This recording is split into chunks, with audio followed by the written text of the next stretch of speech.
आज की कहानी हमारी सब्सक्राइबर रेनू ने हमें दिल्ली से भेजी है। वो बताती हैं कि आज से 50 साल पहले उसके दादाजी के छोटे भाई विष्णु और उनके परिवार के साथ सफ़र में ऐसा कुछ हुआ कि उनका पूरा खानदान हिल गया।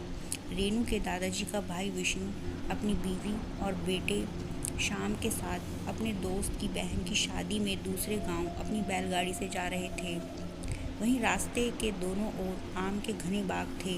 उन्हें चलते चलते दोपहर से रात हो गई थी। उस रास्ते पर दूर दूर तक उनके अलावा और कोई नहीं था। तभी उन्होंने बीच रास्ते में एक औरत को मशाल पकड़े हुए देखा। विष्णु ने उस औरत को देख बैलगाड़ी रोक दी। विष्णु की बीवी को वो औरत कुछ ठीक नहीं लगी। उसे लगा कहीं वो कोई चोर लुटेरी तो नहीं। वो औरत उनकी बैलगाड़ी के पास आकर बोली, औरत, क्या आप मुझे रामपुर गांव तक छोड़ देंगे? विष्णु, बहन जी, हम भी तो वहीं जा रहे हैं, आप बैलगाड़ी में बैठ जाइए।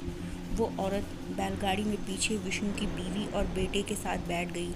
विष्णु की बीवी ने उस औरत से कुछ सवाल किए, पर उसने किसी भी सवाल का जवाब नहीं दिया। तभी विष्णु के बेटे शाम का खिलौना उस औरत के पैरों के पास गिर गया। विष्णु की बीवी ने जैसे ही उस औरत के पैरों के पास से खिलौना उठाया, वैसे ही उसकी चीख निकल गई। बीवी की चीख सुन विष्णु पीछे पलटा तो वो हैरान रह गया, क्योंकि चलती बैलगाड़ी से वो औरत और उसका बेटा गायब थे और बीवी पीछे बेहोश पड़ी थी। वहीं जब अगली सुबह विष्णु की बीवी को होश आया तो वो विष्णु के दोस्त के घर में थी।